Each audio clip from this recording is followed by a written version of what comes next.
is 11:09 because Eric's nodding. Frank says that I have a flat tire. Oh, he has a flat tire. Oh, okay. I think it's 11:09 rather than 11 a.m. because somebody got here at 10:50. 20 minutes later than the latest possible time you could get here. So I think actually it's give him a round of applause for being able to recover, for being 20 minutes later than the latest time, but only 9 minutes afterwards. So, so I suppose that's a small victory. You know what I mean? All right. You all rock. It's all rather wonderful. Yesterday was an absolutely crappy day. Was a really, really crappy day. I got into the car last night. Hi, you know what? I'm going to say hi to everybody before I start getting all emotional. Hey, Jens. Hey, Tom. Hey, Mary and Sam. Hey, Pete. Hey, Steve. Hey, Aaron. Hey, George. Hey, Lisa. Hey, Justin. Hey, Frank. Hey, Blue Wave Dave. Hey, Patrick Larson. Arthur. Hey, Arthur. Hey, Saley. Who else? Oh, Anita. Mr. Steve Took. Hey, Glenn. Hey, Daniel. Hey, Bring Me Sunshine.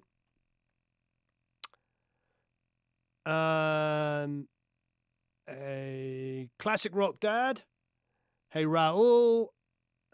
Hey, Catkins. Catkins says, we still love you. Do you mean that? No, I'm just joking. Hey, Darren. Hey, Jörg. Hey, Jens, Sven. Trying to think if I'm missing anybody else. If I missed you out, hey, Tim. Hey, Hope and T. Well, I've got my PG tips here. Hey, Mark. Hey, Eric. Hey, Nick. Hey, Sheila. I think I have everybody. Chaz, are you there? I didn't see you, but hello, Chaz, if you're there. Oh, Country T. Hey, Andy. I hope you're all well. Hey, Ted. So yesterday was a very emotional day. Eddie died, as I'm sure you're all very, very aware. And I have a couple of stories, which I haven't told anywhere else, but a couple of stories. When I worked on an album for him, and he had paid for his sister-in-law to do a record, and they'd chosen me to produce and engineer it. I just finished Aerosmith, and they liked that album, and particularly the guitar sounds. Eddie really liked the guitar sounds. So I got hired to do this record. I did the record and, spoke to him a number of times during the making of the album. So a few years ago. And then he was like, we had it mastered by Capitol Records, in the mastering studio there downstairs, Capitol Studio, sorry. And I went over to 5150 and we listened to it, and it was amazing. It was great to hang. One of the things I remember was I sat down on the couch and there was a guitar there, one of Eddie's guitars, one of the Wolfgang's, and it was still warm. And I just remember thinking to myself, that's Eddie Van Halen. He'd been sitting there for hours practicing. And the moment I arrived, he had just put it down, came out to greet me, brought me into the studio on his own. He's a hugger. Everybody talks about this. He was a hugger. And we came and sat down, and I sat down next to the guitar. And I remember looking at the guitar, and then I kind of touched it, and it was still warm. And I was just like, yes. That's who you want him to be, isn't it? And that's all I ever heard. People said to me he was just obsessional, and he would just play all the time. And that's how you get to be Eddie Van Halen. You get to play that much. Yeah, I think it was a beautiful thing. We listened to some music. He loved it. It was very complimentary. There was a lot of talk about doing another album. There was a lot of talk about me working on another album.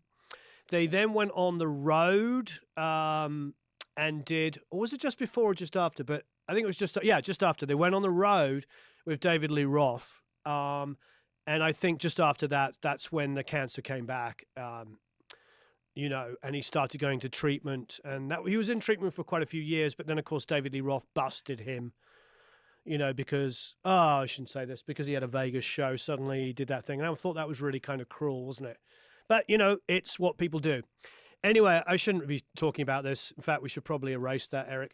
But anyway, Eddie, but my favorite moment with Eddie was being in the studio here with Marc Broussard. Marc Broussard came over, and he was in this position where he had done an album and the label didn't have any singles and they didn't hear any songs. So they came to me to co-write with him, and it was me and Phil, and we were going to co-write. But you could tell he was a little reluctant and kind of pissed off that he was being put in a room with a couple of dudes that he didn't know to get the single. You know, you've all heard of this kind of stuff before. So, and he said that, you know, he was just like kind of feeling me out and all this kind of stuff. And the phone rang, and it was Eddie. And Eddie called, and he was like, wow, Warren, I just heard this recording, and I absolutely loved the guitar sounds. How did you get the guitar sounds? So here I am, Marc Broussard sitting on the couch over there. I'm over here. I've known Marc Broussard for about 15 minutes at this point, and he didn't want to be here. He did not want to be working with me. He did not want to be writing new songs for an album that he considered to be done. So, and also his label wanted to do a cover of my song Perfect to Me, which is they wanted that to be a single, and he did not want to cover it, and he certainly didn't want it to be a single because he didn't write it. I mean, these are all things I understand. This is how artists feel. You're being put on the spot. Somebody's telling you to go and write with somebody else and produce some new tracks. So anyway, all of that was happening. And I go and take this call with Eddie. Eddie's complimenting my guitar sounds, asking me which pedals I use. And I remember I told him I used Carl Martin. He's like, I got my own pedals, you know, and obviously, and he started talking about his pedals. And then I said, but I also in Pro Tools use some plugins. And he went, I hate Pro Tools. I do everything on tape. And he recorded, you know, and he would, I remember Ross Hogarth telling me that when they did the last album, that they had to trick him into doing doubles because he hated doing doubles. He just wanted to play the song down. And he didn't see why you would have to do a double in a chorus, because if you're doing a double in a chorus, he would have written a different guitar part. No, this is a guitar part that's supposed to be played on its own. And he's just, my point is like everything about him was about him doing the best possible work he could do. So anyway, needless to say, I got off the phone with Eddie Van Halen, and Mark says, who's that? I said, Eddie Van Halen. And he's like, okay. And then just as I finished saying that, the door opened and Jack Douglas walked in. So Marc Broussard's like, who is this guy? And in the 20-minute space that he'd been there, Eddie Van Halen called and Jack Douglas walked in. It was like the perfect kind of moment of, you know, like, oh, you know, it definitely got me the gig. So thank you, Eddie, for that. And thank you, Jack. Anyway, I got all emotional yesterday for all the obvious reasons. It was really, really upsetting. But actually, you know, I was playing it off all day and being super cool. And then I got in the car. I took home Eddie's guitar. That's his guitar that he had built, that he calls after his son. It's the Wolfgang, the Wolfie. So I took the Wolfie down home that he had signed over to my son. I'd given my son, and I just burst into tears. It was a tough drive home because I think the whole thing kind of hit me. I've been very matter of fact about this, having known everything that was going on. And I've just been like very matter of fact and keeping my head down and, you know, yeah, but it really hit hard yesterday. Anyway, I'm not alone in this, obviously. You know, you all here, so many of you are huge fans. You know, he was an absolutely hugely talented person. You know, unbelievably talented. And for most, thank you, Lisa. I just read that. That's beautiful. No, I just didn't want to talk bad about David Lee Roth. You know, lots of people said that when he was playing in Vegas and he outed Eddie for the cancer. It was a little unfortunate. It was bad timing and it was misconstrued and probably shouldn't have done it. But that's all. That was the only thing I was talking about. No, Eddie was one of a kind. If forgetting, you know, we all know that, as far as I'm concerned, I was saying this to somebody yesterday, he went as far as anybody could on guitar. I don't think anybody needed to go any further because what he was doing is he was doing all the technical stuff but with a blues and a groove and something that everybody lost. After him, all they did was concentrate on the technical stuff. So much so now you turn on all the videos we watch, and you've heard me say this 1,000 times, is a bunch of experts breaking down Van Halen, talking about what mode he was using. And he just didn't think that way. He didn't. He knew some scales.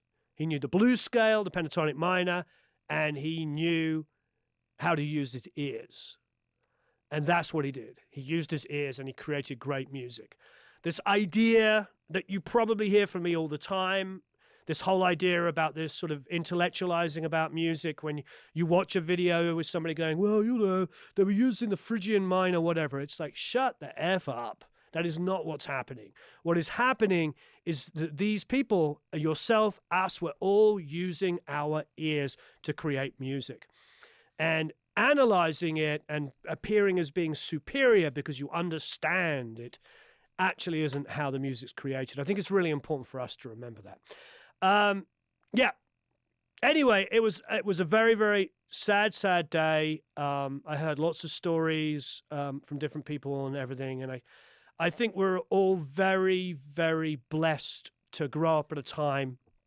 And as a Generation Xer, somebody put under the video yesterday, Boomers had Hendrix, we had Eddie Van Halen, and I can speak to that because I grew up in the shadow of Van Halen because that first album, 78, so I'm a kid when it comes out, and the first time I heard it, it's just like, what is this music? And I loved listening to the older music for me of Hendrix and all of that stuff, but Van Halen all the way through the 80s was the childhood of every Generation X kid growing up with that.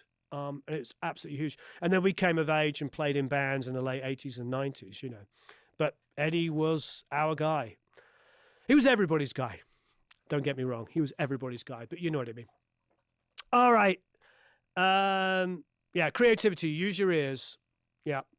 But, you know, that's the problem. You know, it's people are building business models based around being superior and knowing. When we know that, you know, I'd much rather be Eddie Van Halen than be somebody talking about him. So I'll shut up now. You know what I mean? What is it? Talking about music is like dancing about architecture. All right. You all rock. A lot of memories listening to Van Halen, same age as you, Warren. Thank you, Steve. Yeah. Ruption made me want to put down the guitar and buy a tambourine, says Scott. Graduate in 84, we thought, dang, this is awesome. Yep, well, it sounds like we're all about the same age. Lucky enough to meet him when I was working with my old drummer, Josh Fries. He was super sweet to me, and I was just starstruck. Yeah, he's unbelievable. Yeah, he was very, very sweet. Yeah, Frank, yeah, we're all about the same age here. All right. So we're going to do some of your mixes and your productions. Wow, Sheila. Can you turn on the AC, please? David and I decided just for fun it would be cool to do a duet. Oh, beautiful. He's a great singer and a wonderful pianist. Very easy to work with, and I considered him a dear friend. With You, I Am Born Again was written by Carol Connors and David Shire for a movie soundtrack. The song is performed by Billy Preston and Sarita Wright. Excuse me, they're both Motown artists at the time. For those of you who don't know who Billy is, he wrote and performed many songs, too many to list here. Discovered him, he also wrote a song called Get Back with the Beatles. I didn't know he went that far back, but good for him. I don't think he wrote that song, but he definitely played on it. He was amazing on it. Maybe he did get co-writing on it, I didn't realize. So I could be wrong. Production, enjoyed doing the mixing and the production on this one. I always take the less is more approach when mixing and performing productions. Use my ear, sing melodies, listen at a low volume, and take lots of breaks. Fantastic. Some melodies are similar to the original and some are created by me. I play the instrument, except for the piano, using VST instruments on my M Audio Axiom Pro 61 MIDI keyboard. Strings are similar, went for a different melodic direction from the original song. Drums are Slate SSD 5.5. The jazz set. Presonus Atoms for the MIDI drum controllers. Tweaked them a bit and did a parallel drum crush to add some glue using that DSP 6050 Ultimate CS using 67 saturation and EQ. Sheila, you really, A, you gave us details, and B, you know what you're talking about. This is awesome. This is reverb on the snare, rim shot, side stick, and a small amount of verbiage on the overall set to give it some fullness. I love that. Yeah, I do that often where I have like the overall drum sound, overall reverb sound. Sorry, percussion, suspended cymbals. I edited samples using FX Channel, Valhalla frequency echo on the insets. I used automation to tame the reverb tails a bit, timpani versus instruments with rolls, recording the build-ups and crescendos. Piano, small amount of Studio One stock reverb on there because Dave's piano playing already sounds great. Quiet atmosphere, perform with MIDI keyboard using Studio One Pro Instruments Library. Orchestras, violins 1 and 2, cello, big ensemble strings, harp. The Spitfire, male vocals to already added his own effects on his vocals. I added and automated out the breaths and whistles at the end of the melodic phrases. So did you have the effects already on it, like reverbs? Did that affect when you took out the breaths? Did that shorten the reverbs and stuff? Female vocals, done my vocals because I don't have a strong vocal stamina. You and me both. I'm sure you're a better singer than I am, though. On the vocal bus, DSR, REQ, RVOX, MV2, reverb, delay, pan, left and right on separate buses. My vocals are panned R10. Awesome! Very excited to hear. Here we go. Everybody, Sheila!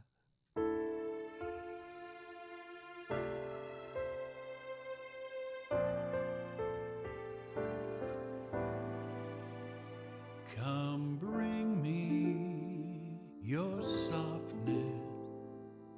Comfort me through all this madness. Woman, don't you know with you I'm born again. Come give me your sweetness. Now there's you, there is no weakness. Lying safe within your arms, I'm born again. I was half, not whole, instead with none. Reaching through this world in need of one. Come show me your kindness. In your arms I know I'll find this. Woman, don't you know with you I'm born again. Lying safe with you, I'm born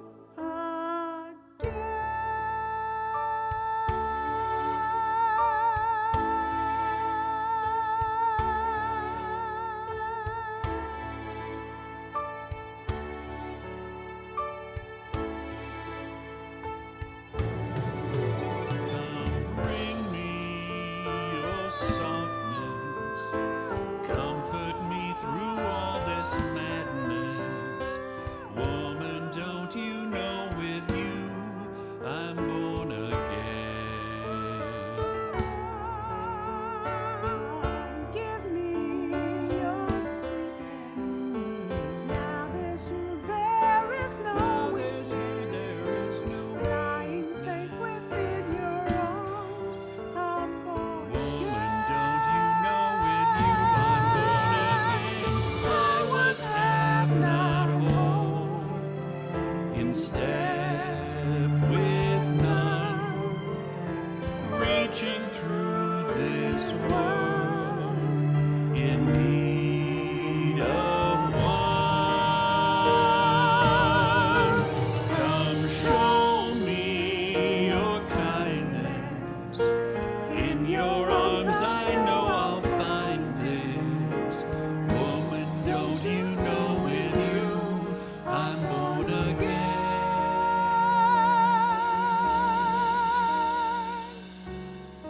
Lying safe with you I'm born again.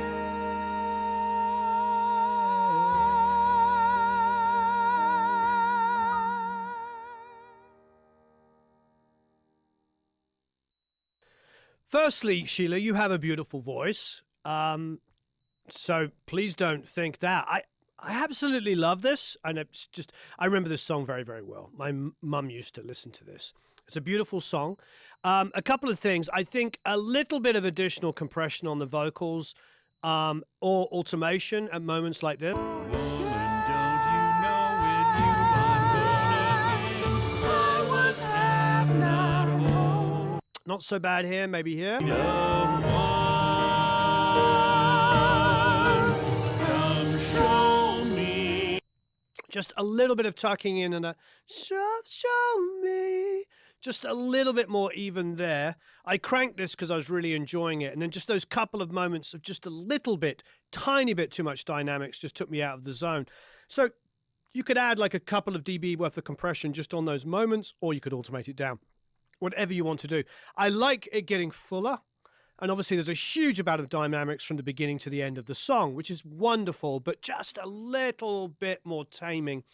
You know, because yes, somebody's going to be in their car, they're going to be listening to it, they're going to be cranking, singing along, and then suddenly it's going to get massively loud. It's one of those things. I'm definitely not subscribing to a full-blown, ultra-limited track, but I think just a bit of extra control on it, I think, would be fantastic. I really like it. I like the drum sounds. If we go here, I think. I think it's here, actually.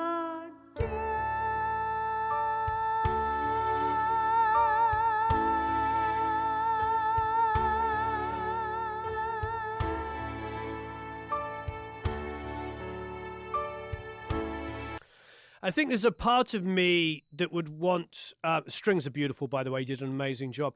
There's a part of me that wants that kick to be more like, boom, boom, just a bit softer. It's a little bit too modern for me. I know it's probably the Slate kick. It's a little bit click, click. I want it to be more like, boom, boom. You know, even maybe a little bit of verb on it. It could almost sound like a big low tune timpani going, boom, boom. Boom, boom. I mean, maybe try that. Maybe try some timpani just going boom, boom. But otherwise, get a kick with a little less click on it and just a bit more oomph on the low end. That's really, honestly, those are the only things. Otherwise, I absolutely loved it. And I loved your vocals. So please give yourself a pat on the back there. It was wonderful, wonderful work. Really beautiful. And I'm probably repeating what people are saying. You know, feel free to make these tracks available to people. I'm sure, if that's okay, if you want to send a link to Eric, we can put them up, because I'm sure people would love to work on this. And that goes without saying to everybody here in the Academy, being able to share stuff around would be absolutely amazing. Really, really amazing. Hi, Cat FA. You're a little bit late. It's okay.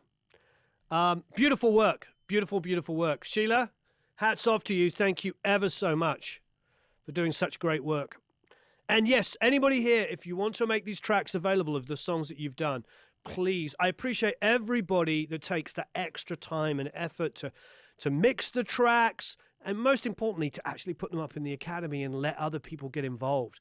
Then there's this extra effort even more where you're producing and engineering and mixing your own songs or other people's, and then making them available to people is absolutely huge. So thank you ever so much. Sheila, great work. Next up is Jens. Jens, is he Jens here? I thought I saw him earlier. It's crazy synth-based pop with strings, song with strings, sorry.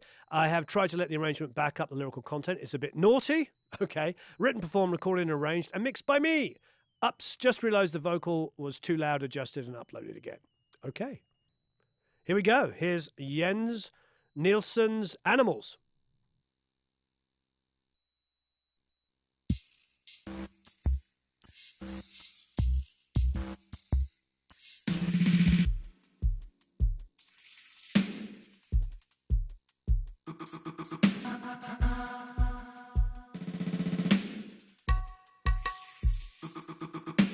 I feel you in my sleep, lying next to me. You penetrate my dream. Something stirs beneath. I'm suddenly awake, and since that's so are you, I look into your eyes and see the fire there. I mount you like a dog and ride you like a horse, 'cause this is what we do. Animals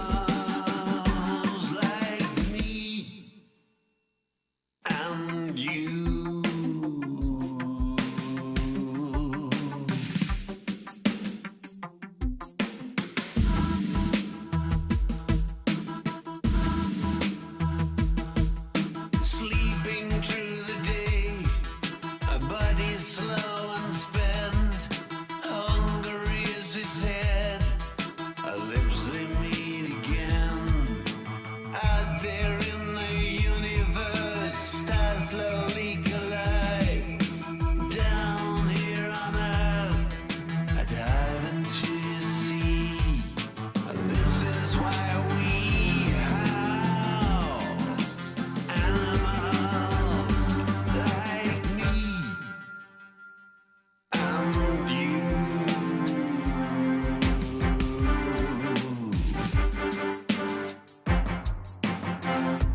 I'm the ape and you're the actress. You play the parts in all my dreams. Like the night deep in the jungle, we transform into a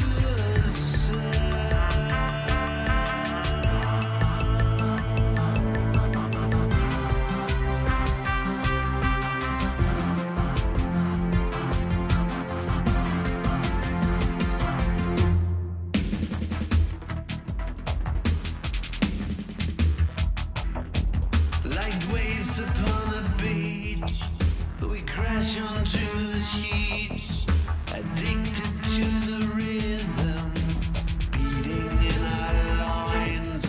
Breathing becomes music, friction plays a part, until the very end, where gravity suspends. This is how we breathe. Animals like me.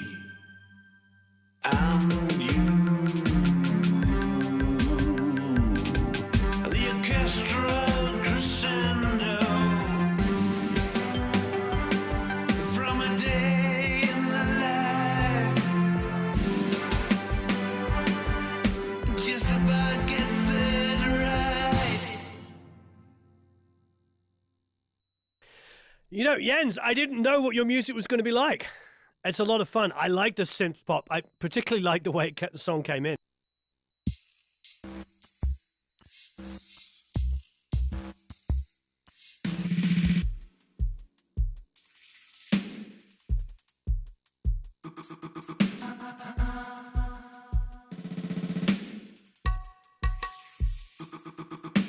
I feel you in my sleep, lying next to me.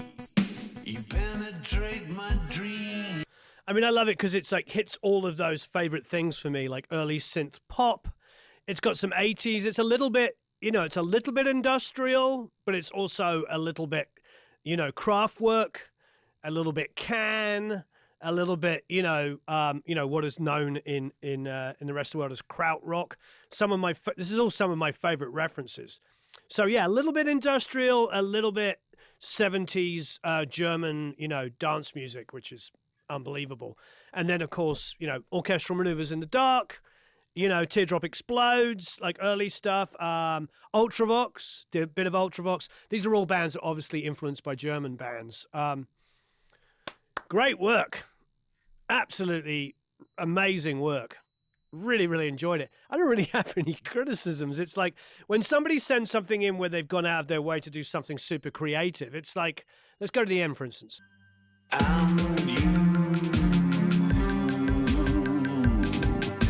orchestral crescendo from a I think the only thing I felt like on the end was maybe to go to that hooky part quicker. Yazoo, somebody else is saying it. The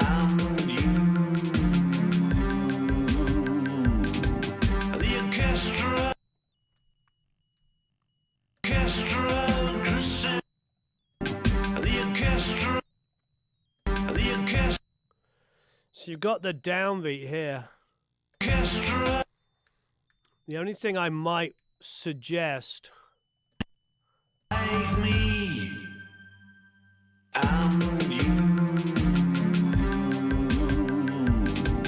The orchestra.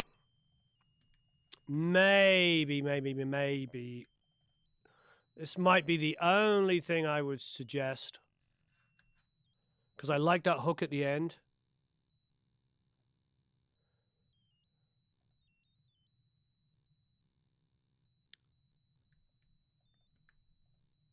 So, and you could even, because that's super hook at the end with that string part, synth part. Like me, orchestral crescendo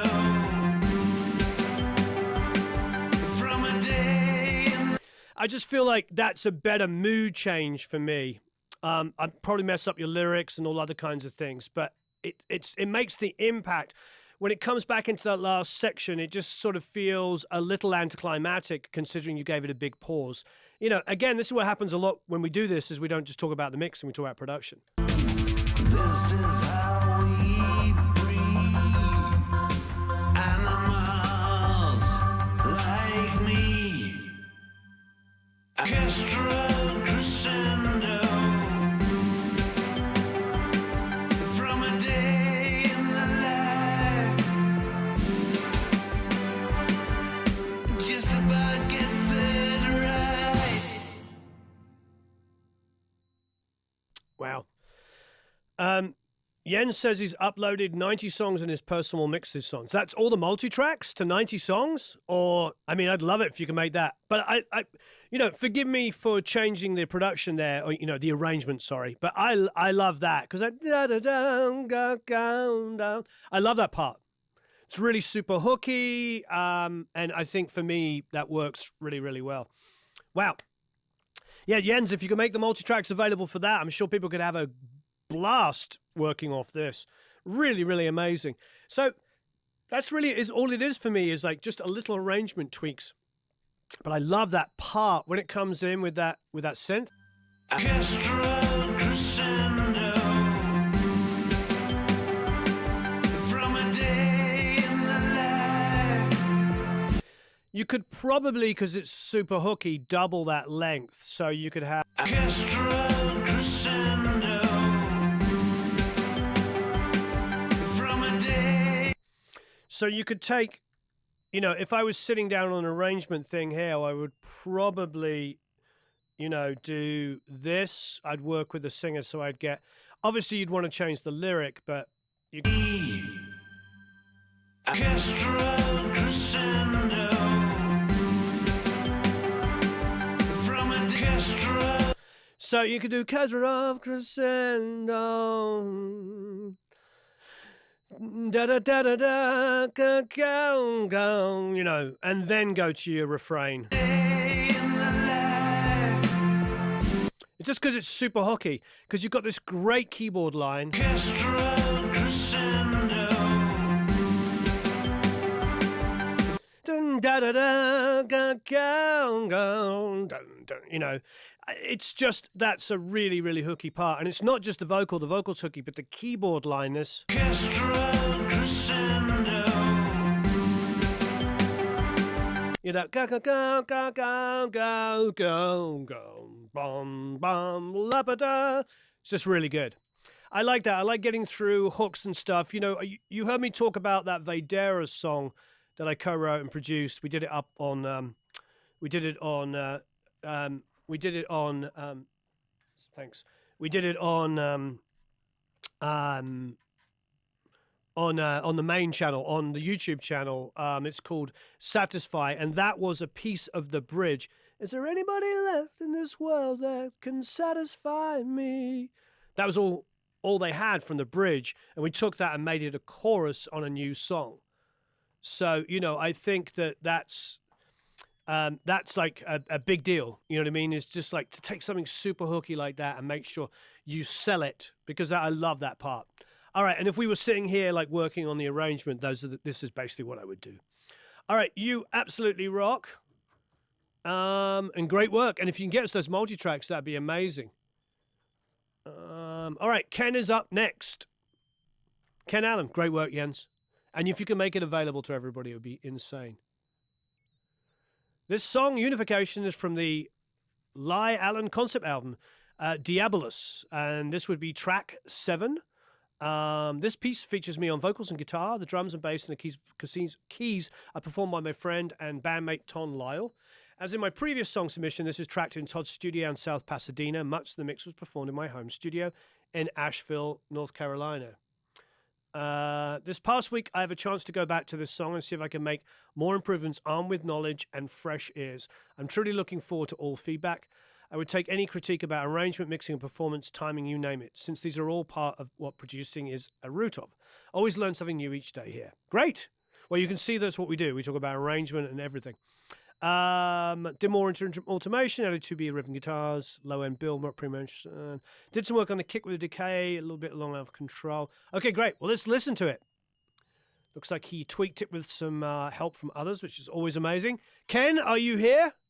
Excited to listen to your track. I have a guitar here as well. I might strum on.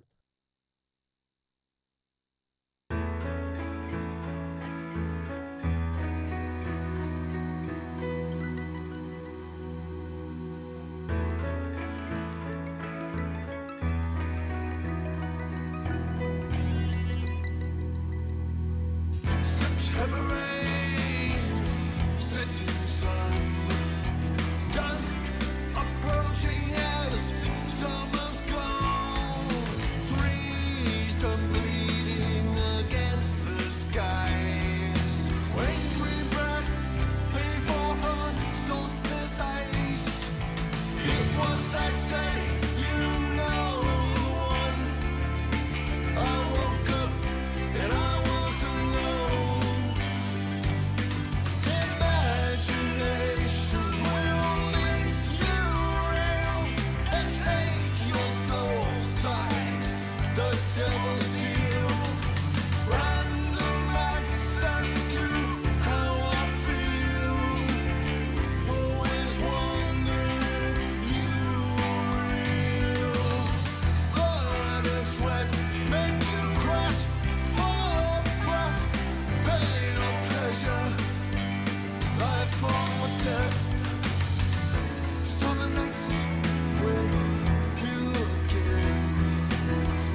Wow, Ken.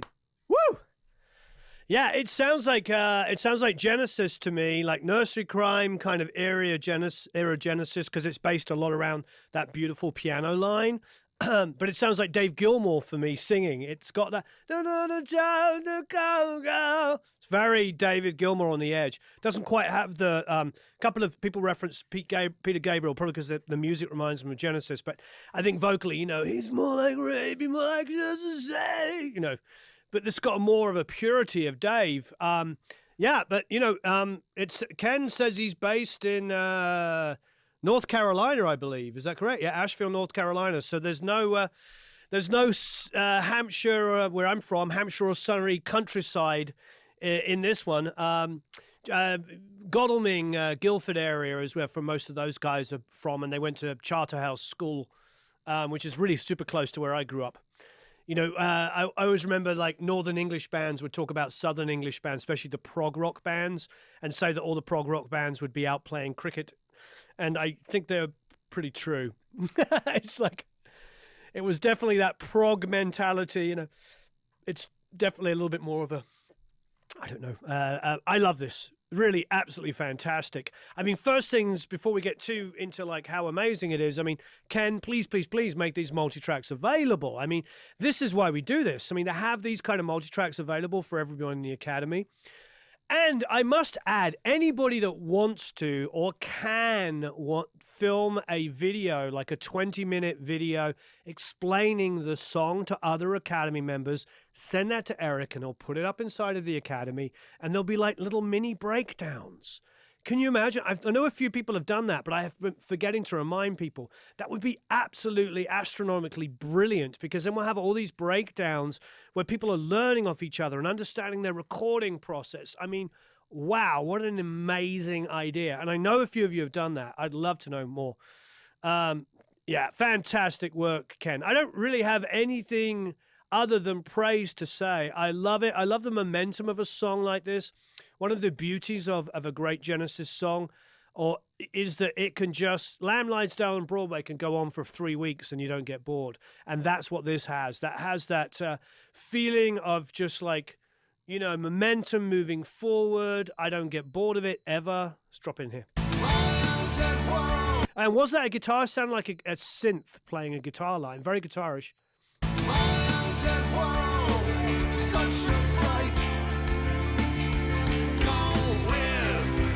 Yep, Explore, you know me. I'm a Crookham Village boy and near Fleet in Hampshire.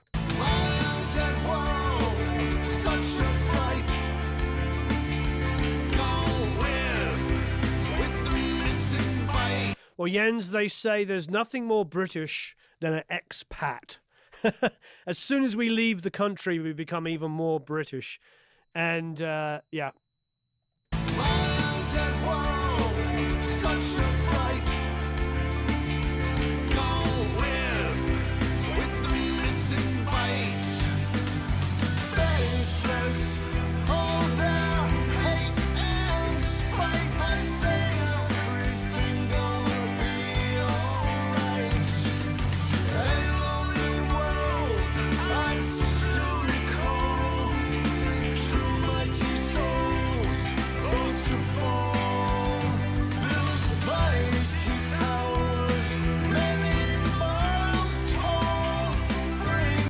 I think the only mixed comment really is just it gets it's a little squashed together, and that's not necessarily a bad thing.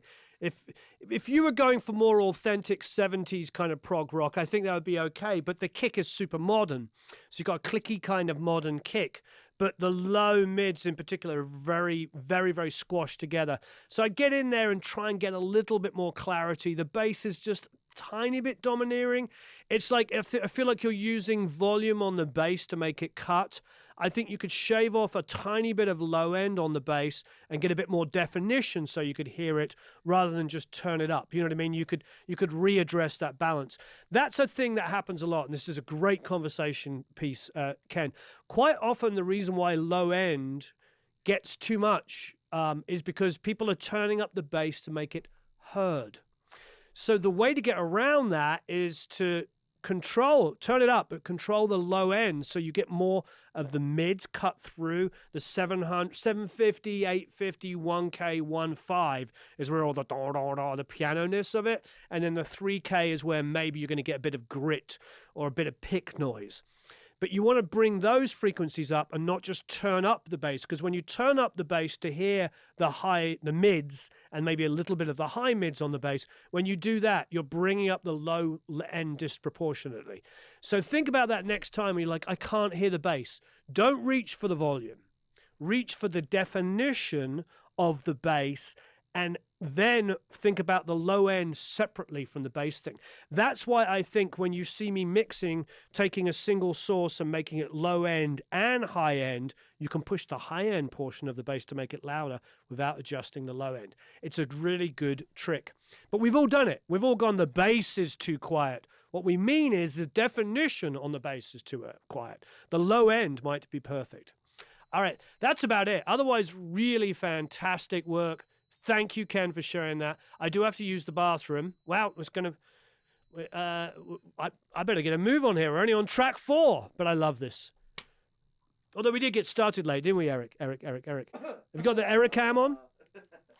Is the Ericam ready to go? Switching over? Oh, do you know what Mark Daniel Nelson called him yesterday? And he wants it to stick. E-Rock. E-Rock. It's such a cool nickname. E-Rock. Switching over. There we go. There I am.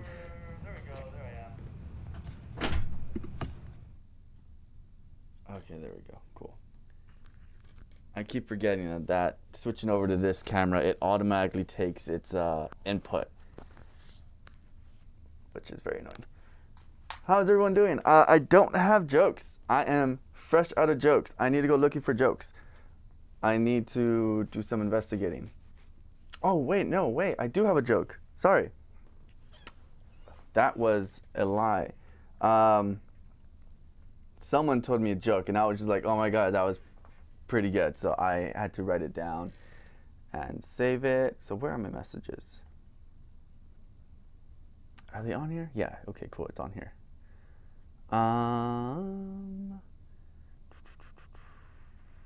Searching. How's everyone doing, by the way? E-Rock, yes. It was I don't know why he said that. Like, we were just setting up for the stream, and he was asking me a question. They were already doing the interview, and then he was asking a question, and he was just, when he called out for me, instead of saying Eric, he was like E, and then asked the question, and then he changed it. He changed it from E. Anyways, he went from E to E-Rock. And me and Warren were like, what? That was so random, and it was cool. And I said, it's got to stick. It's got to stick. I like the sound of it. Jörg, how do you make a bandstand take away their chairs? I don't know if I'll be able to find the joke for this one, but I'm pretty sure if Warren's having a little break right now, I'm sure he'll have another break, because you know how T does things. Oh wait, I think I'm close. What was the joke? Have you not told it yet? What do you call a vertically challenged person who's just escaped from prison and can commune with the dead? Could you be any more specific? Eric? I wish. Wait, vertically challenged? Well, how tall are you? Well, it's 5'9". It's not that bad. No, you're not. I'm 5'9". No, you're not. He's 5'8". He's 5'8". He kept saying he was 5'9", and then we measured him, and he's 5'8". I mean, I had short hair, and hair adds to it, right? I'll take the extra, like especially right now. We put it on the top of our heads. Come on, this is like my son is now 5'9", and he's only 13. Oh man, it's crazy. He's taller than you, and he's 13. That's not fair. I'm just slightly under 6'1". I'm just slightly under 6'1". He's going to be at least 6'2" or 6'3". Have you seen the memes of where it says how girls view 5'11" guys versus 6-foot guys. So obviously they're only an inch apart, but in the memes, the 6-foot guys are like super tall and the 5'11" guys are super short. And Oh, God. apparently that's how girls view it. Oh, really? Yeah, my wife, when she met me, she goes, "You're so tall," and I'm like 6'1". I'm like, that's where I grew up. That's not quite average height, but you know, you remember, Eric had never been to Europe. In fact, Eric had never pretty much left LA until we started flying. Yeah. And I don't think he realized, you know, because we're used to being in America where I think the average height's like 5'10", 5'11". He didn't realize, I mean, and you know, I got a lot of my family are Dutch, and I think the Dutch average male height, we have some Dutch people here, is about 6'2". So for me, being 6'1" is like, pfft, you know what I mean? That's nothing. You know, that's kind of normal. And most of my friends were my height, 5'11" to 6'2", 6'3". I mean, that's standard. Must be nice. But yeah, I hadn't really thought about it. But people are measuring their assistants. Yeah, that's right, Catkin. Measuring their assistants. No, it became a joke because Eric kept bringing it up about how tall he was. He just wanted to make sure that everybody. I'm a tall Mexican. Apparently, he says he's a tall Mexican. But back to the joke. What do you call a vertically challenged person who's just escaped from prison and can commune with the dead? A small, medium, at large. Oh my God. Right? Small, and then they're medium. Wait, if I explain it, it ruins it, right? Well, what do you? That's like one I made up when I was a little kid. I made up this joke after going to Paris for the first time. What do you call a musical small Frenchman who lives underground? Anybody? What do you call a musical small Frenchman who lives underground? Musical small Frenchman who lives underground. God, I would not know. Anybody? I'm gonna let that because Yeah. there's a time delay. It's guessable because I made it up as a kid. So Oh, I'm getting groans for that joke. It was a Yeah. good joke. music. Well, mine's worse because mine's made up by an 11-year-old. Musical me, a musical small Frenchman who lives underground. I'm waiting for it's all in the delivery. My delivery's terrible. And it might not work if you don't know Paris. Musical small Frenchman. Yeah! Classic rock dad. A metronome. Good job. There you go. That is the correct answer. A metronome.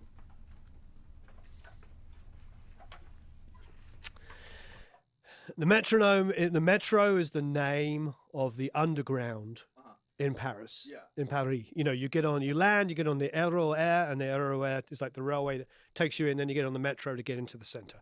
So, underground, small Frenchman, metronome being musical, metronome. Oh, I see how it all Click, yeah. It's an 11-year-old kid joke. Now, he'd already, it's Shaylee, Classic Rock Dad had already guessed it. I was about to say, it's one of those ones you can guess, but you'd have to know Paris to know that it's called the Metro. There you go. That was your joke at 11. Imagine what your jokes would have been now if that would have been your... If I kept going Yeah. and tried to actually be funny. If I actually made an effort to be funny. What is the vampire's favorite fruit? I suppose like blood. They do blood oranges, don't they? Or something like that. I know. Oh, They have a blood orange. I don't know. Yeah, I think everybody's going saying blood orange. I think there was a band called Metronome out of LA. Ah, not surprised. Patrick Larson's now on Warren. You do the jokes. No, I don't have that many. And you've heard all my musical ones: the pizza joke, the knock gets faster, how many singers it takes to change a light bulb. I'm Plap Dad. Yep, I am Plap Dad. Yep, dad jokes. Gail's saying, Eric. All right.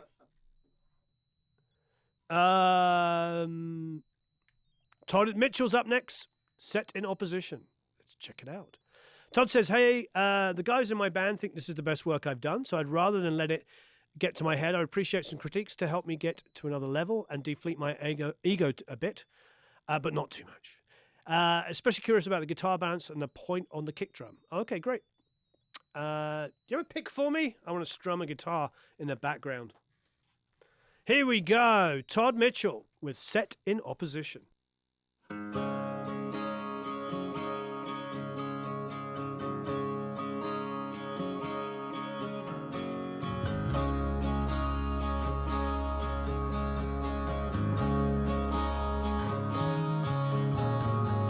You could never understand.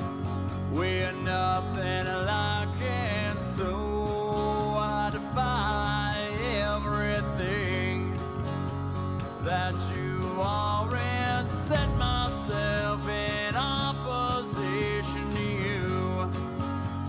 In every way, I make myself the opposite of you.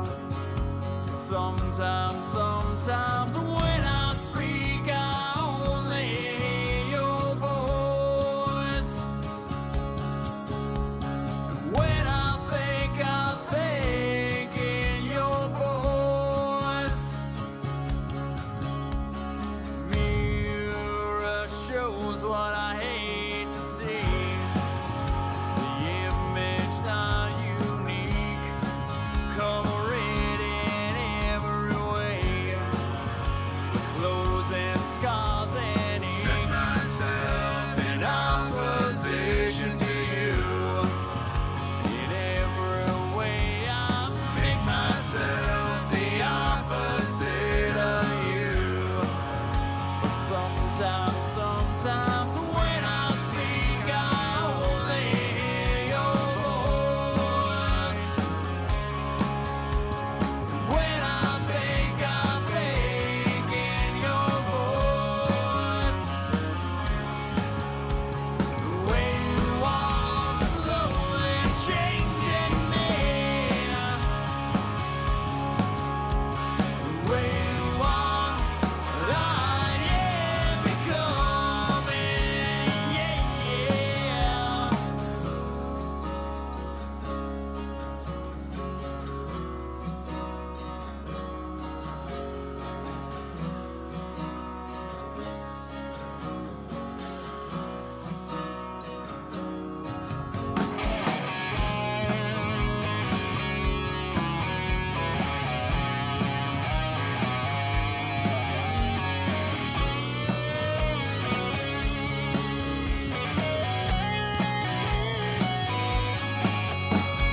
When I speak, I only hear your voice. When I think in your voice. The way you are slowly changing me. The way you are, I am becoming,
Firstly, absolutely fantastic acoustic guitar sounds. I was typing it as I went. Have a listen here.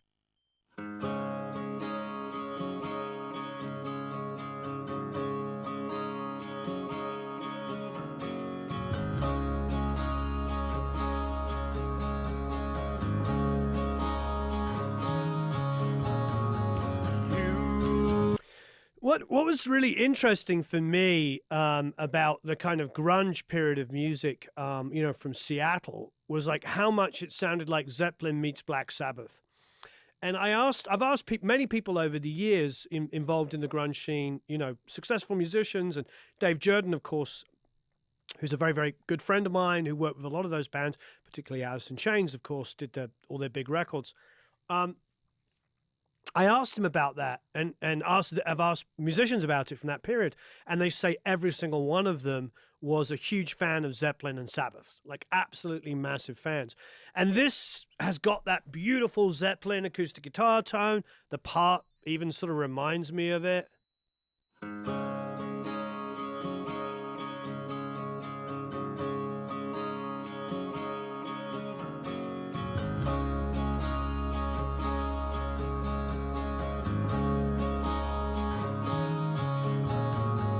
You could never understand. We're nothing like it, so I defy everything. But then the voice comes in and it's like super kind of like, you know, mid 90s kind of grunge in a really good way. Don't get me wrong. I love it. I really, really like this. I know you asked specifically about the point on the kick, and I did mention it. I can see what's happening. You've got a little bit too bright of a point. It's a little too metal for me. It like seems to be emphasizing a little bit more 7K than I want to hear. I think it should go, you know, Dave would always boost at 2.5. That was always his thing. He'd boost at 2.5. That to him was like the punch of the kick. So I'd bring it down a little bit in EQ, and just, it's tough because sometimes it stands out and it's too bright and it's too metal, and then other times it gets lost in the mix. So that's probably why you're mentioning it. Let me just grab.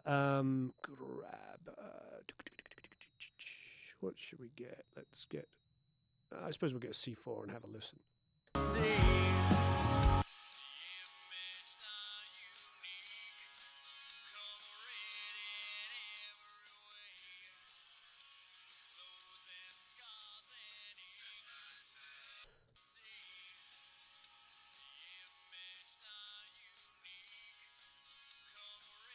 Yeah, so what I'm hearing is it's sort of centering around, what is that?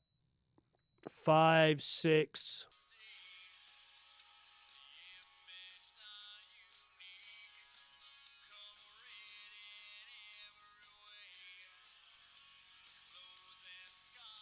It's actually higher than that because there's 8 here. I just can't get it. 6 is the bottom part and 9 is the top. But yeah, it's basically about 7K. There it is.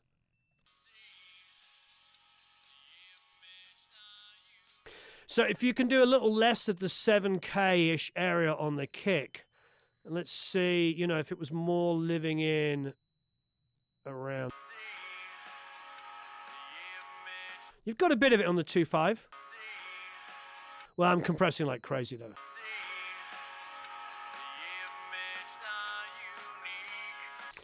So, and you can hear it there. So you have got a bit of 2.5, so that's great. So give us it's just being dominated by the 7 area. So a little bit more 2.5, bring that up a little bit. I think, you know, like another dB or so of that, and then duck the 7 at the higher. Maybe you're doing a little bit of a scoop up there, or maybe it's just inherent in the kick drum recording.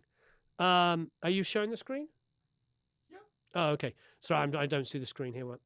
So I am probably behind. So, yeah, so that's what I would do. I think that would solve your problems. You have a more consistent kind of 2.5 hitting, and then it won't get lost. And then that extra kind of 7 that's up there won't make it sound quite so more metally, you know, because metal is like 7 and above. It's like, you know, that clickiness on metal stuff is they basically take the kick, the snare, and the toms, and everything is just.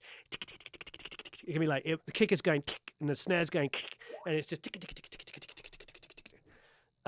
You know,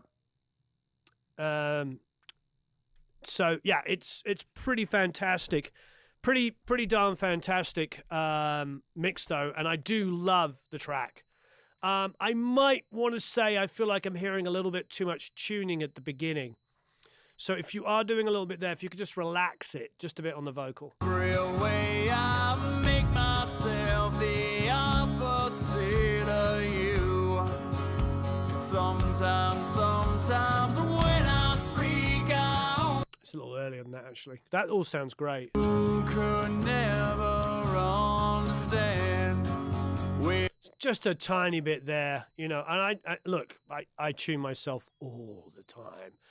You've heard me sing. It has to be done, but it's really, really good. Absolutely fantastic. But that's really it. I think the clickiness, the acoustics are fantastic. I love the songwriting. I love this, you know, the kind of Zeppelin feel. Absolutely beautiful. So drop it in about here.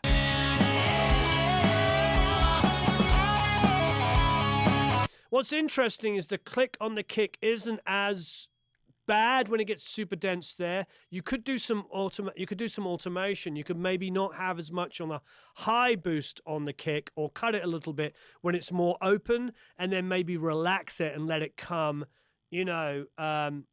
relax it a little bit more so that it comes back to where it is on the at the end here. Like I said, I like using I'm not afraid to automate EQs and boost them where I need them and duck them all the way across a track. You know, that was so difficult to do on SSLs. We used to have 2 channels, and we'd have the vocal coming out, like one channel for the lead vocal on the chorus, another channel for the bridge, and then maybe even for the verse, and then maybe a third channel for the bridge. We'd do all kinds of things, and you'd parallel compress on the console and bring them back. You'd end up with Mark Endert would use every channel on a 72-channel console, because he'd be doing all kinds of parallel stuff and all kinds of wonderful things. So don't be afraid to maybe automate the EQ on the kick so it does what you want where you need it, depending on the section of the song. Wonderful work, Todd, and it's a great, great song. Again, if you want to make the multi-tracks available, sure, there's lots of lovely people in here would love to mix your incredible musicianship, the great guitar playing, the drums, everything. Wonderful work, Todd. Next up, it's Stephen Korst. Hey, Stephen, are you here today? I've been experimenting more and more with recording and production, which turned into this rendition of a cover of this classic and often covered tune. Much of the lyrics and emotion behind the song equate too much to what is happening today with lives and what our lives have turned into. Best wishes to and love to all. Here we go. Stephen Korst, Wish You Were Here. Beautiful song.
So you think you can tell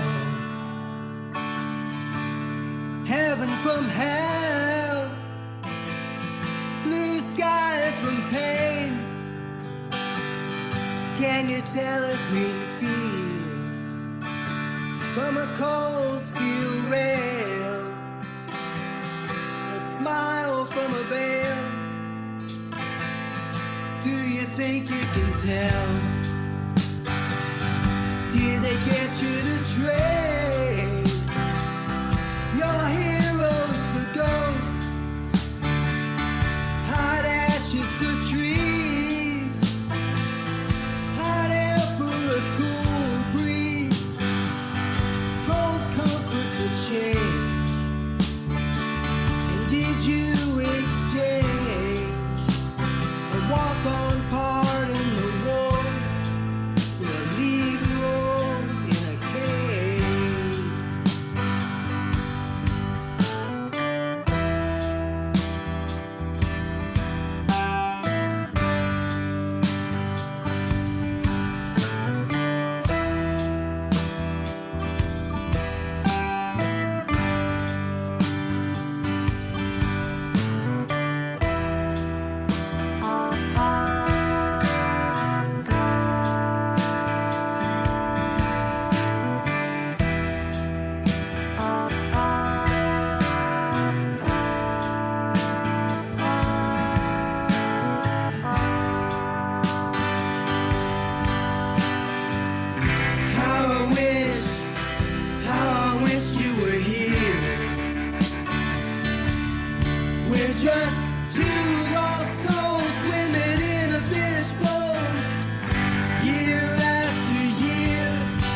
Yes. Ah, Stephen, thank you ever so much. It's really, really beautiful. I love everything you did on it. I think it's really just minor, for me, minor balance stuff.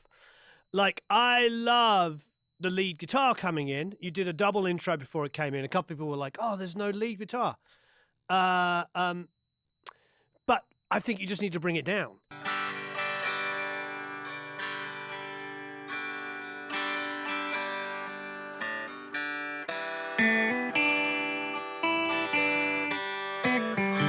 I mean, it's probably in keeping with the original, and so, but I think just tuck it down ever so slightly, or open up the other guitar here a little bit more naturally.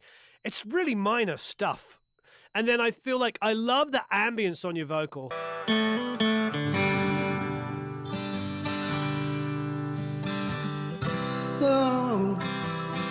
So you think But I hear a little bit too much just going on in there. If we grab our good friend the C4, for instance, and just solo around.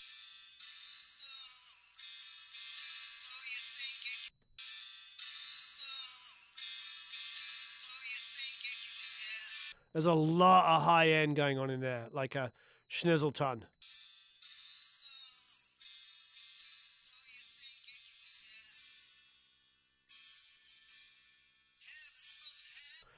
Like I'm centering there, what are we, about 10, 11, 12?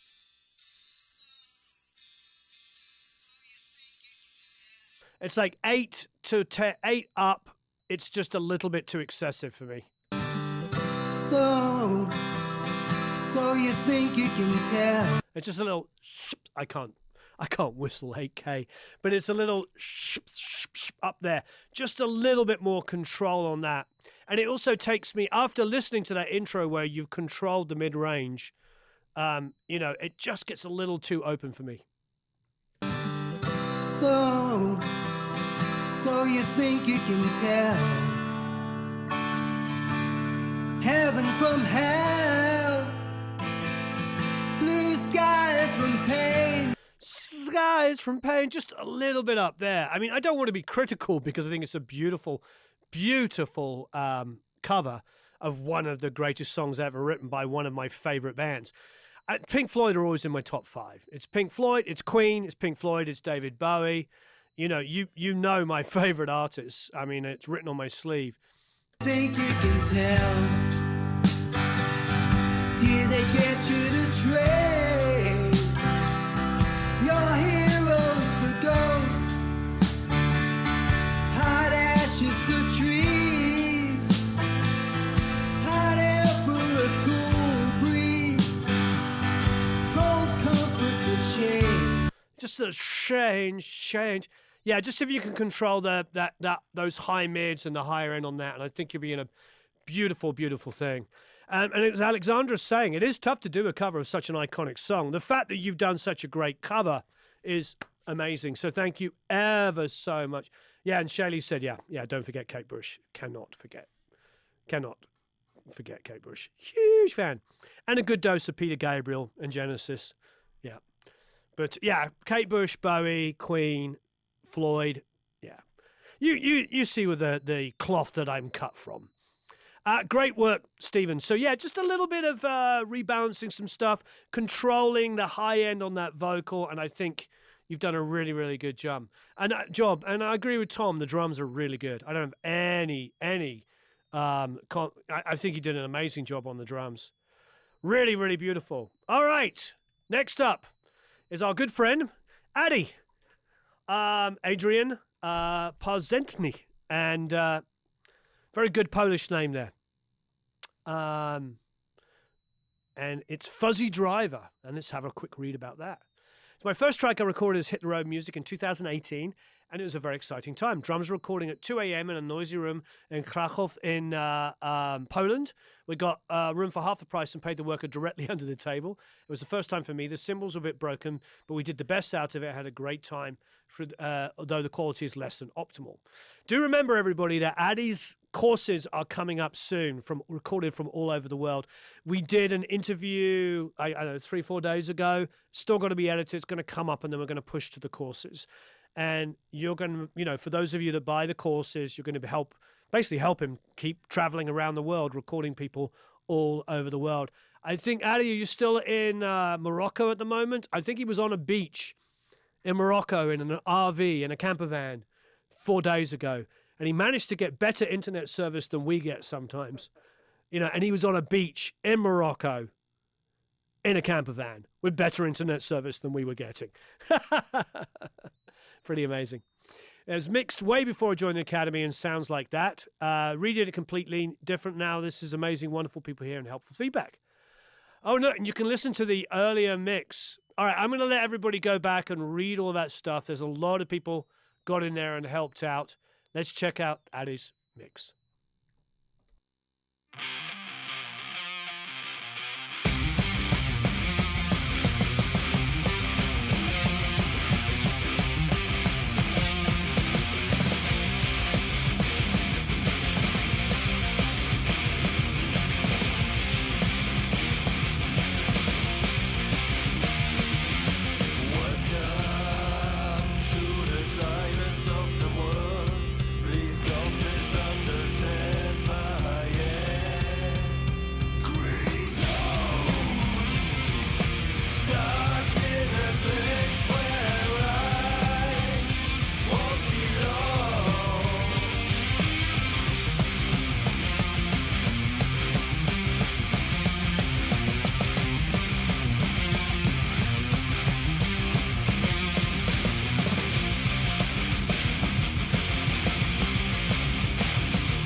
Yay! Go Addy, go Addy. I love it. I think in general, I presume you're going for Chaos. Sorry, you're going for Queens of the Stone Age, Desert Rock, and it sounds like that and it feels like that, which all of it makes me think of early Sabbath, early Black Sabbath. But it definitely has that Chaos meets Queens of the Stone Age, or what are the other ones? Masters of Reality. Which even had a name based off a Black Sabbath record. It definitely has that feel, and I absolutely love it. I think my main thing, and I don't mind the vocals kind of a little dark, a little bit mixed into the music. I think that's kind of cool. But the one thing I'm not a big fan of is the overly bright cymbals. They could be a little bit more controlled.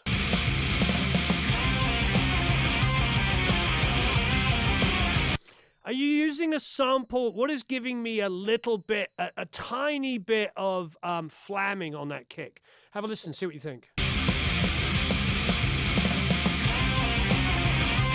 It's going flip, flip, flip. It's not going click, click, click. There's like a flip, flip, flip, flip. Just a little bit of flamming. Do you hear what I'm saying?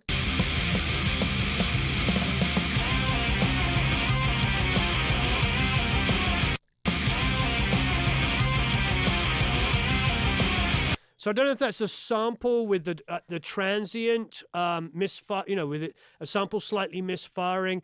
When we're using samples sometimes on our drums, we have that,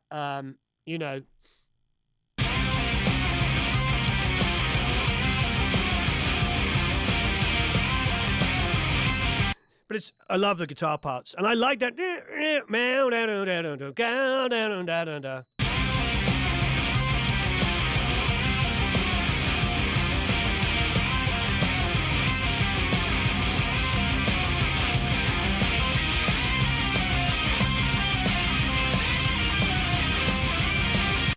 Is it a double kick pedal? I mean, I'm not sure if I would play. I don't know if I'd play a double kick like that. I mean, but Addy, let us know. The other thing is when I listen to Kyuss, sorry, I keep saying Kyuss. When I listen to Kyuss and I listen to Queens of the Stone Age, I hear and Masters Reality. I hear the obvious Black Sabbath, but I also hear a lot of Hawkwind. I'm a huge Hawkwind fan, and there's a bit of that space rock in there as well.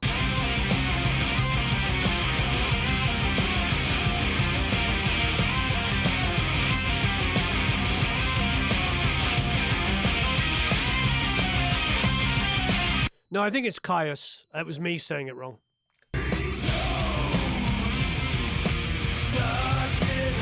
It's weird because sometimes the cymbals are good when it's built in there. Yeah, it is Kyuss. It's my fault.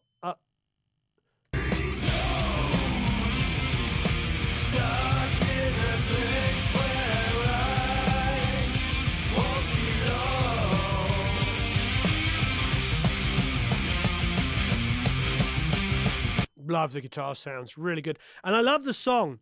I think it's a readdressing the drum sound a little bit, and I know you recorded in a less than perfect scenario, but I think what I love about those bands that this reminds me of is maybe a bit more of a drier drum sound, a bit more of a tubby like snare that's just there. You know what I mean? A kick that's definitely got some attack on it like it is, but just figure out what's causing that flam. And then let the cymbals be a bit more natural, a little less. They sound a little bright, like a little boosted at 10 or 12K. Too much low mids cut from them and a little, not quite there, but the reality is the track sounds fantastic. I like the way the vocals are in the mix, and I love the guitar sounds. Great work. Addy always pulls it off. Hit the road music for the win.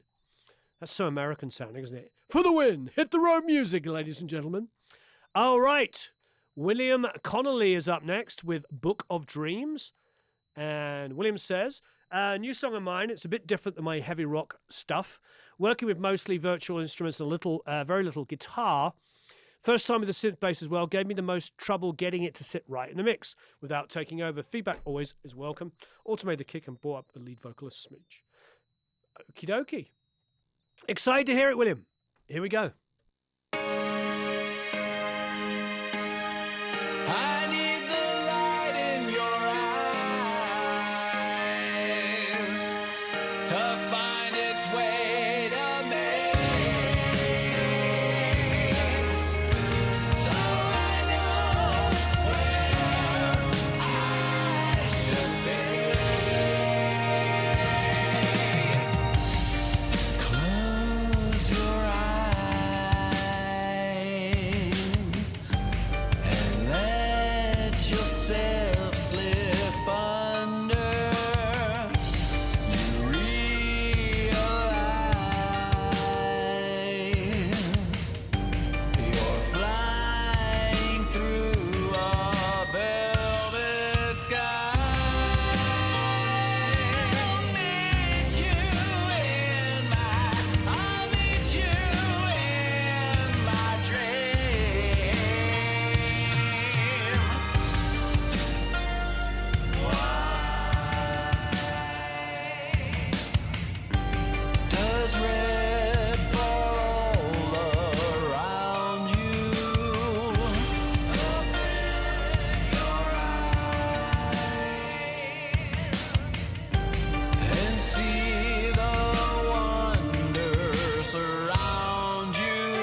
fan of this.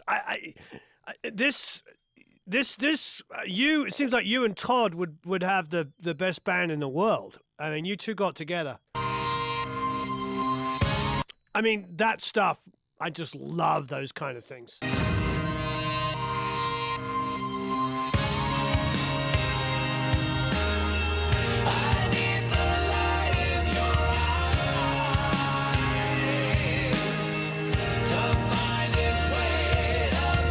Yeah, I agree with the Tom saying about the kick. I think the kick is a little too clicky for me. I'm not sure. I don't think the snare gets lost, but I think it gets a little bit old with that sound. That it's a little bit needs a bit more body for me and a little bit more natural sounding.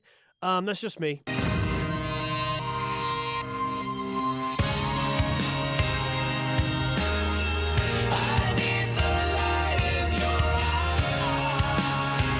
I mean, I get it. You've got that high mid crunch on the snare. It makes it cut all the time. I get that. Even there at its loudest and densest, you still hear the snare sticking out. But I don't want it to just be the high mids that gives it the definition. That's just me. You know what I mean?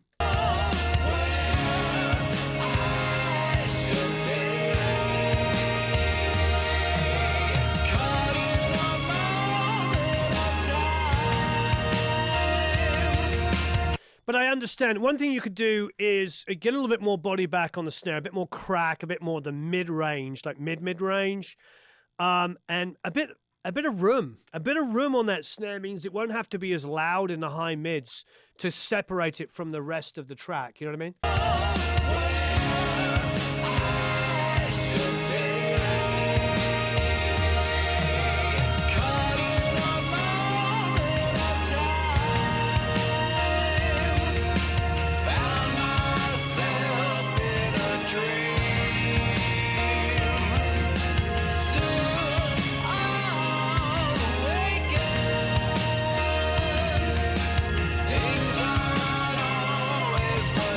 But I love the vocal, love your voice on this. I love the instrumentation. I mean, I'm not joking. I feel like Todd and William, you've got the best band. You both seem to be cut from very similar cloths and would get on really, really well. Here I am matchmaking band members, although I know Todd already has another band himself. But it's really good. All of the instrumentation is absolutely fantastic. What I like about it is it makes me feel like mid-90s. It makes me feel like music I love, because... And then you're out thinking outside the box. You're not just playing block chords. You're doing some amazing instrumentation and taking it to a different place. Really great work. Yeah, great work. Yeah, give me some more room on that snare. Make the drums feel like a little bit more in a room. I think that'd be your biggest thing. And then kind of get into some of those low mids and see if you can kind of scoop out a bit of low mid, build up in there and make this song open up a bit. I also think if the snare is less, pss, pss, pss, pss, I think it won't, you'll get a bit more detail and excitement in the mix. Because at the moment you can't really boost those high mids because the snare will just like dominate too much, being built just around that area. But all in all, great song and wonderful instrumentation. All right, Christian is up next. Christian says, hello, Flelo Plappers. Here's my song I recorded with my girlfriend, Iris. Originally, I wrote this song in German. Now I want to give it a try with English lyrics. Wonderful. Here we go.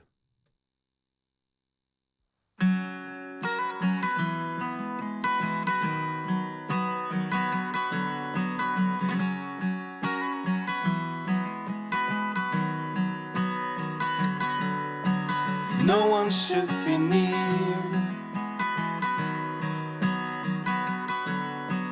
They might smell your fear. You can be too loud. Sit still and make them proud. No one's by your side. All your instincts are denied. But you need to be polite. Sold yourself at lowest price. It's never too late to change your mind. time to leave the inner strife. Shout out your pain, love and defend. The freedom is your friend. Freedom is your friend. Stand in line and close the chain. The stomach's hurting you again. Your hope is almost gone. Think smiling while you're feeling wrong. Cover up your loneliness. Can't afford to be a mess.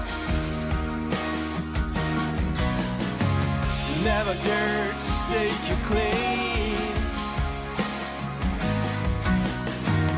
But it's time to leave this game. It's never too late to change your life. So now believe the inner strife. Shout out your pain, love and defend.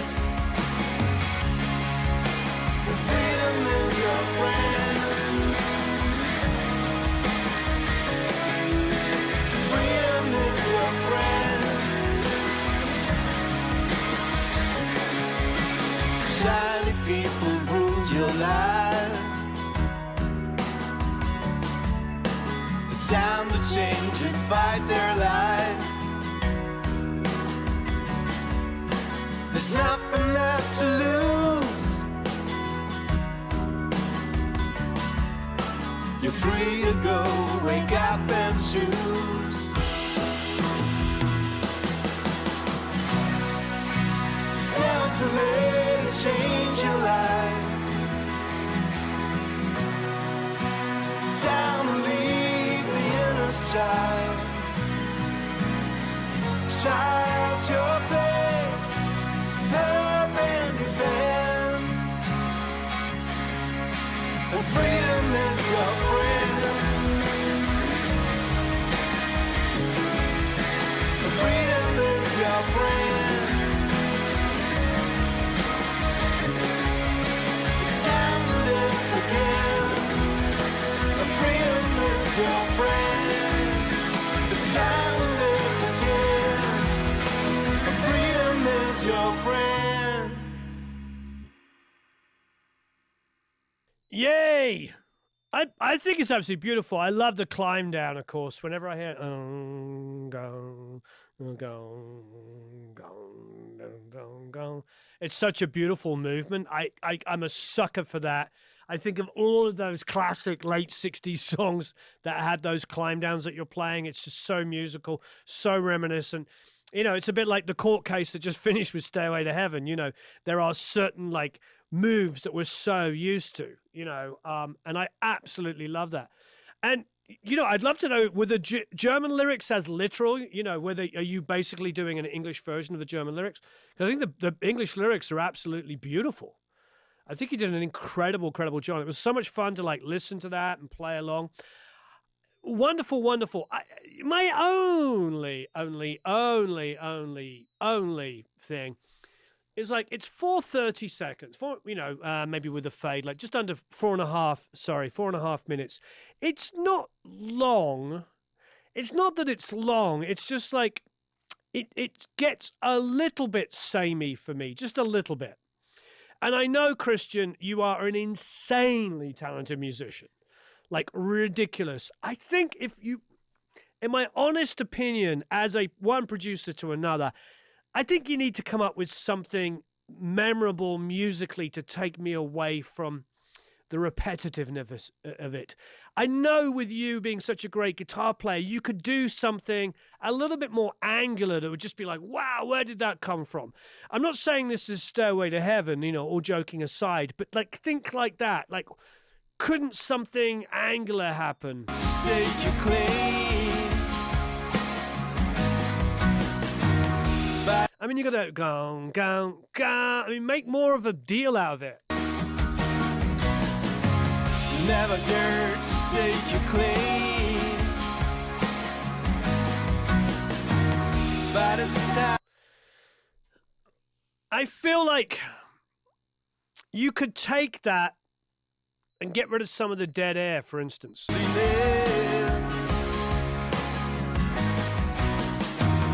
Can't afford to be a mess.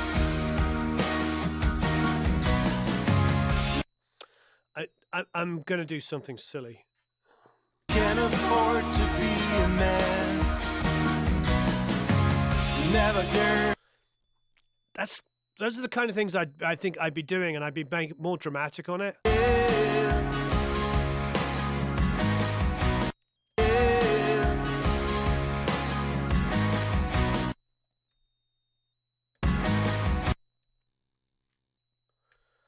I think I would just like so. I feel loneliness.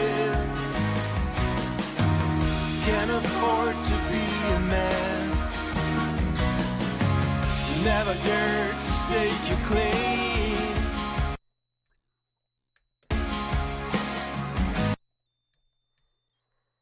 So, and I'd make those dramatic, like gong, gong, gong. So hopefully this is making sense. Cover up your loneliness.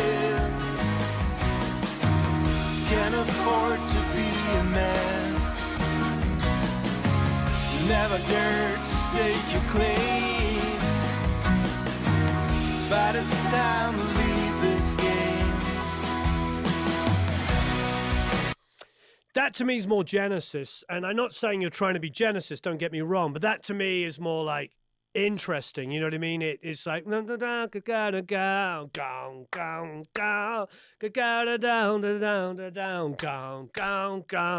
think just hanging on that chordal part there just gets rid of some of the movement. So that's what I'm talking about, is like just getting a little bit more movement in there and just making it a little bit more exciting. Think smiling while you're feeling wrong.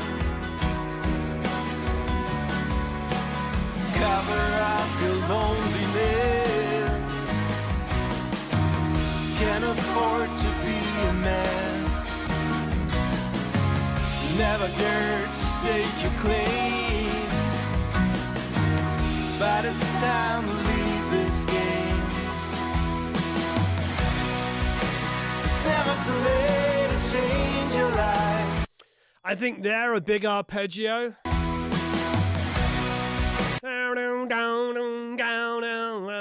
You know, something quite emphatic there. Yeah, I think a little snipping, a little bit more drama. Gong, gong, gong. Snip, snip, and then making it more dramatic when it comes back in. I would do like a big, wide arpeggio. It's never too late. I'll see if I can turn the Mutimatic off. So it's like. It's never too. So. But it's time to leave this game. It's never too late to change your life. You know, just like something that's like, just this huge electric guitar arpeggio that's just like, or it could be strings.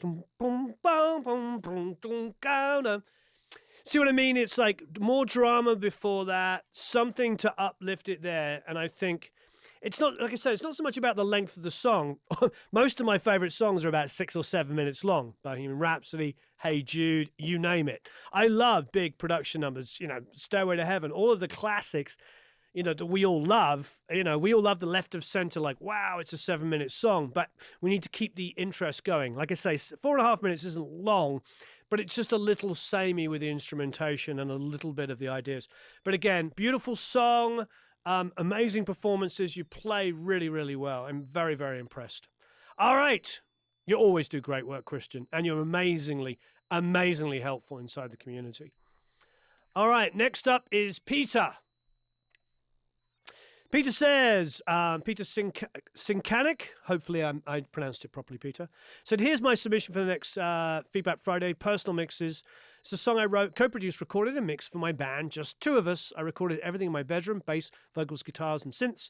For drums, I used Addictive and NI Drum Machine. When it comes to plugins, I used Helix Native, UAD, Marshall Plexi for guitars, 1073, Knee for vocals, mixing UAD stuff, great. Mixed on a KRK, Rocket 5s, Bayer Dynamic DT880s. This is the version before mastering. The song was already released and made it to some Spotify editorial playlists. Great. I really appreciate it. And then, oh, thank you, Peter says, thanks, Warren and the team, for everything you do. I'm learning so much. That's wonderful. All right. Here is Peter's All My Friends Are Getting Married. Oh, start earlier.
Wow, Peter, absolutely fantastic. When it first comes in here, like So satisfying. All my hairs are standing on end. Just so good. So unbelievably good.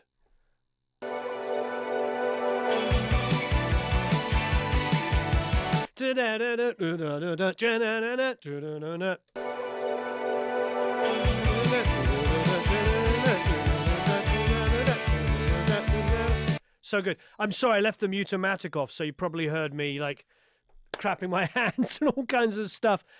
Really, really good. Peter, I am so impressed. Absolutely beautiful. Lucky I wasn't playing guitar along. It would have really annoyed everybody. Wonderful, wonderful work. I feel like there's times where maybe a little bit more compression on the vocal or some automation. There's times where I don't quite, hear it in there. I want it to be just a little bit louder, but I think you maybe a little bit of extra compression, could also bring out some of the subtleties in the vocals. But in general, just absolutely superb. I mean, this is a song I have to please ask you, please make this available to people inside of the Academy. I mean, such a good song.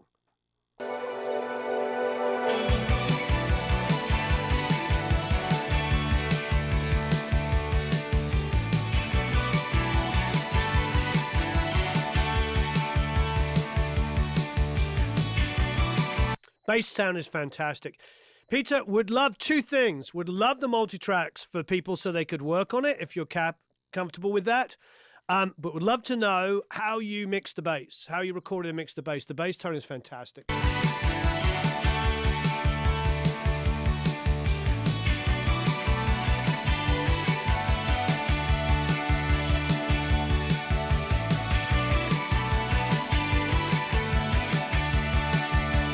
As Cat F say, please multi-tracks. It'd be amazing.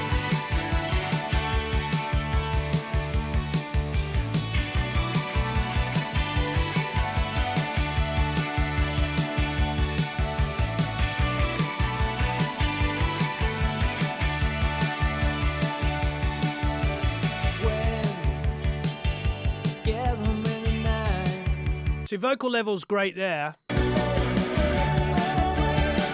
But there it get lost. So I think it's a case of, automation definitely, and maybe at times increasing a little bit of compression, even if you have to automate it just so some of the phrases come out.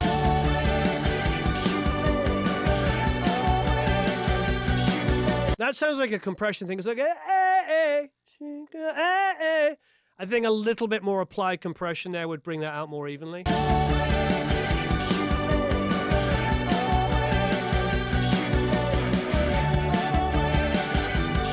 Yeah, there's a lot of Generation X's here, isn't it? Because it's like, this is the kind of song Bobby says I grew up with. It's like, yeah, this was this is great. I mean, it's got all of the elements of the 80s that we love, all the credible bands, but just with a little bit of a modern tinge.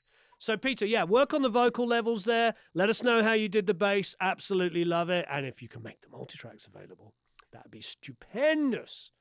Wonderful, wonderful work. All right. Last but no means least is Mr. Dave Prentice. Dave, lovely fellow.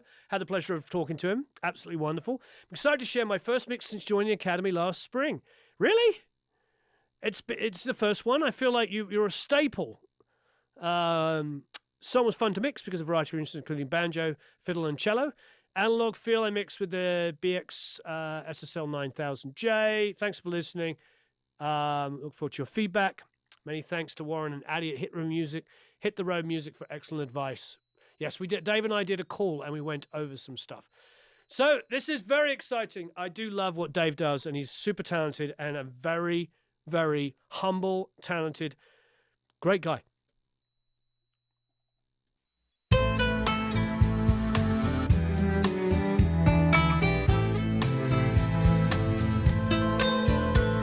These trails whisper tales if you're willing to hear. Memories of journeys laid down through the years, of daring adventures and Campbell's hard loss, of commerce and fortune that came at a cost. Chilkoot,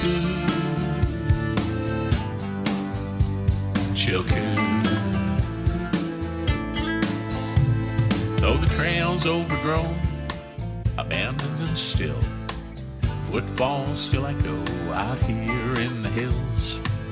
Who were these souls who lusted for gold and died on the Chilkoot alone in the cold, to be buried by strangers who found where they lay in the grass by the trail where the snows melt away, marked by a cross and a pile of stones, so far from their loved ones, so far from their homes.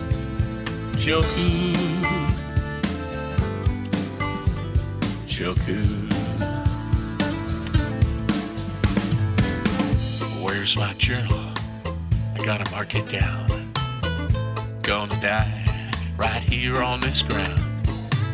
Now tell my wife, if it's ever found, this fool should have turned around. Chilkoot, Chilkoot, Chilkoot,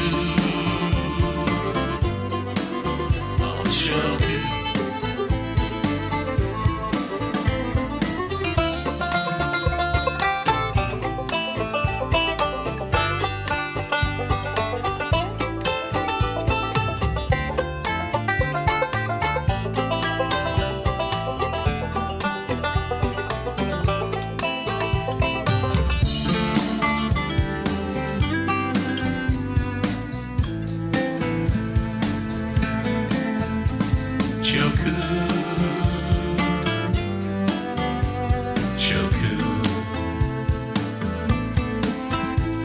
Now the gold towns have crumbled to ashes and dust.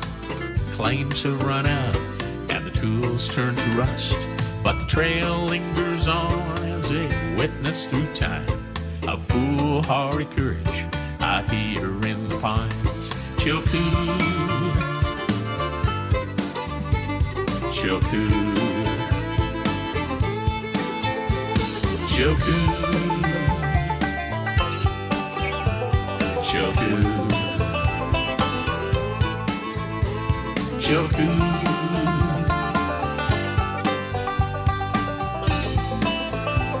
Chilkoot.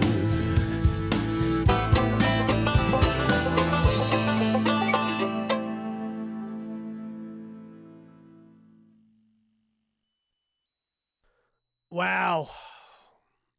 I love, first of all, I love Dave. He's such a sweet guy, and he does fantastic work. I think Dave, just a little bit at the top still, that solo acoustic needs to come down just a little bit in the track. It feels like it's at the same level all the time, meaning once the full band's going, it's in the right place. But when it's on its own, it feels a little bit too loud. So I think a bit of subtle automation on that. The vocal, I think, in the verse maybe could come down a half a dB, a quarter, you know what I mean? Just tuck it, 0.7, sorry. Just tuck it in just a little tiny bit. But what I love about Dave's stuff is it sounds and reminds me so much of like Leonard Cohen. It's like allegorical storytelling. If you ask Dave about it, he'll let you know this is about an area, you know, where he lives. He lives out in a quite a remote place with beautiful countryside. He gets to take incredible walks and explore nature and live an amazing life. And he gets to sing and write about it. And I think that is absolutely amazing. And it's a beautiful thing because we all end up getting to know each other in the Academy through the music we do. And let's be honest, it's a number one reason why we have this and why we all congregate here. We congregate here so we can all get together, talk music, have some great friends that share a passion and a love for music together. And Dave is a wonderful guy. There's so many people here that you're all wonderful and you all help each other. What a lovely way to finish up. Thank you, Dave. Thank you, Peter. Thank you, Christian. Thank you, William. Thank you, Addie. Thank you, Stephen. Thank you, Todd. Thank you, Ken. Thank you, Jens. Thank you, Sheila. And thank you, everybody here that's here to help each other. I absolutely love it. I am going to stuff down a sandwich in the next 20 minutes before I get on a call with our lovely friends at Leapwing Audio to discuss all the great things they have going on. Thank you ever so much. If you haven't already, please, please, please, please, please do me a massive favor. I would really appreciate it. I see there's 96 people here. Do me all a favor and go over to this video here and go and watch it and leave a comment. It's the new one with Christian Kohler. He's a metal producer. He's also very, very smart. Go over there and leave us some comments and watch the video. Thank you ever so much. I all appreciate it. Rest in peace, Eddie. If you haven't seen the video yet, please check out the video we did for Eddie. I will say this in the academy. I was speaking to somebody in the family yesterday, and they said that they loved the video. And unfortunately, unfortunately, Eddie would not have been able to watch it on Monday.